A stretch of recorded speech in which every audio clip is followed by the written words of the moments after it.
everyone, so today I'm going to film my tattoos and the stories behind them. I was recently completely changed with my opinion about tattoos. I had an ex-boyfriend that had them and I actually realised that I really liked them, and that's where my journey started. So I'm going to basically run through with you all the tattoos that I have from beginning to my most recent one.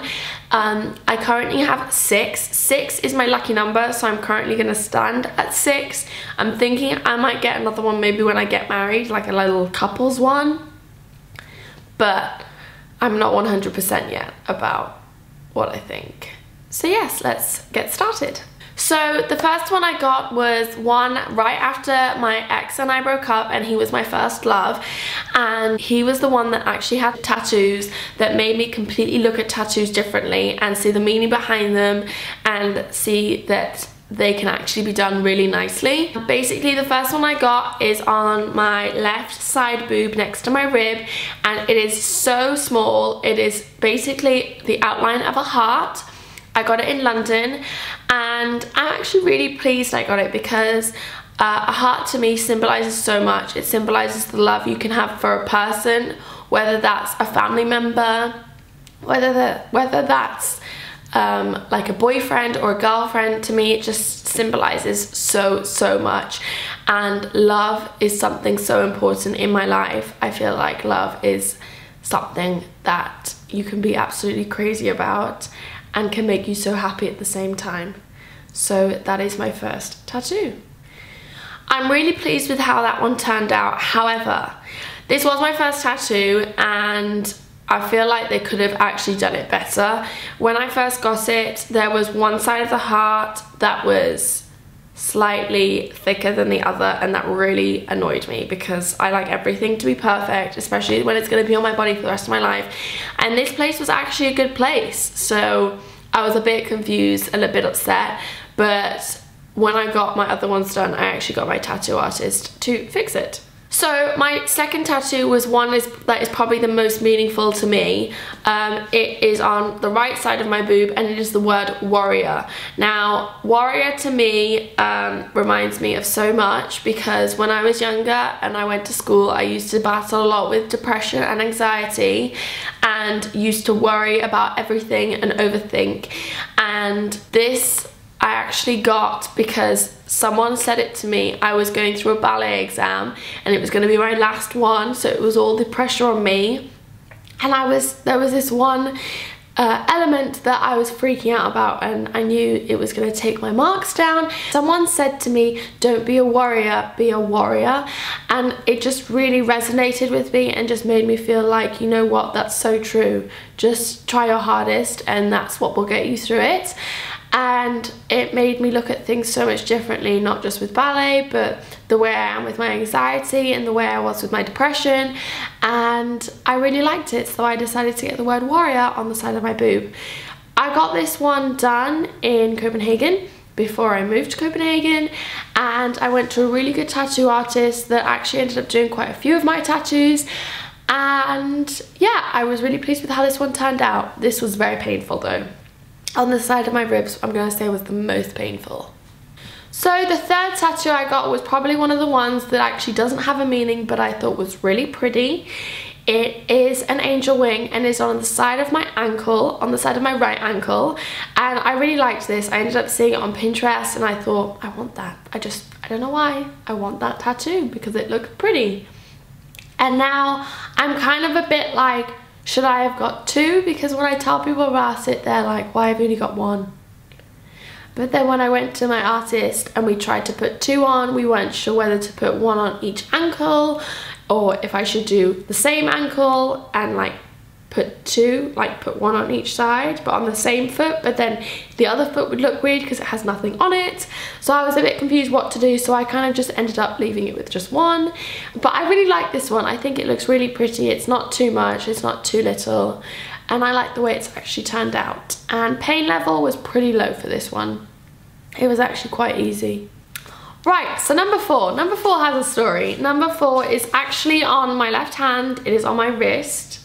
And it is this one here. It is my star constellation, which is Cancerian, and I also share the same star constellation with my mother, so I thought it was something really nice to get. And I originally saw a picture of this on Pinterest, but it was someone else's star constellation, and it was a lovely picture and the stars were done so pretty, and my tattoo artist went to me, "You do realise this is a star constellation?" I said, "What's that?" It's your star sign, it's like your star configuration." And I was like, "Oh, right, okay." And then he was like, "Is this your star configuration?" I was like, "I don't know. I don't know. I just thought it looked pretty and I wanted it." Turns out it was the star sign of a Leo. I'm not a Leo. I'm not a Leo, I'm a Cancerian. So I'm really glad that my tattoo artist actually realized it was someone else's star configuration, it wasn't mine, because I didn't end up with a Leo star sign on my wrist. So I do have a Cancerian star sign on my wrist, but that is the story of that one. And pain level for that one was pretty low as well. It was pretty easy. It's not a nice feeling, but it's not like as the ribs was probably the hardest because the skin is so thin. Number 5. Number 5 is one that is on my hip. It is probably the most actually meaningful out of all my tattoos, and it is my mother's birth of date in Roman numerals. Now my mother and I are literally like this, we're best friends. She's been there for me whenever I've needed her. I have grown up with a single parent, so she has always been there for me and I can never thank her enough. So basically I got her date of birth in Roman numerals on my hip, on my left hip to be exact. And I remember thinking when I got this is going to be a beautiful tattoo, but what if when I get pregnant it's actually going to expand, like it's going to get bigger? And then my tattoo artist said to me, "Well, that's on your stomach, not your hip." And I went, yeah, you're right. So then maybe about a year later, after I got my tattoo, I gained weight. So half of it is slightly bigger than the other, which is really annoying for me because I wanted it to be perfect. However, I can't make it any thicker, and my tattoo artist can't make it any thicker because it's already a thick tattoo. It's already got really thick lines, and if you make it any thicker, they're just gonna all merge together. So we've decided to leave it the way it is. I guess I'm gonna have to lose weight. I don't know if that's gonna change it in any way whatsoever, but that is the story of my mum's date of birth. Now, after I got all those tattoos, I was like, right, that's enough for me. My mum was like, "Layla, I think you should stop there." And I've always followed tattoo people on Instagram, and there was this one tattoo guy called Winter Stone on Instagram who I was completely in love with, and his work is basically all fine line needles, which is very, very thin, but they are absolutely stunning. And I'd actually met a celebrity last year who was tattooed by him, and it was so nice, and I was like, oh, I really want one now. And I knew we both had star tattoos, this girl and I, this celebrity, and we basically connected, and I really wanted to get a tattoo by him, Winter Stone. And I messaged him on Instagram saying, "I love your work, I love everything you've done, you're so talented, I would love to be tattooed by you one day," because this guy, he's really well known in Los Angeles and he does a lot of celebrities, and I was thinking, let me just text him and see what happens, because you know he's probably only going to do really big people. So I said, if ever I come to LA, I would love if you would do it. I ended up going to LA last summer, and I hit him up and I was like, okay, these are my ideas of which tattoos I would like. He basically chose one for me out of the ones that I listed, and he was like, it's delicate, it's nice, it still suits you, and I am so happy with it. It's probably my favorite tattoo.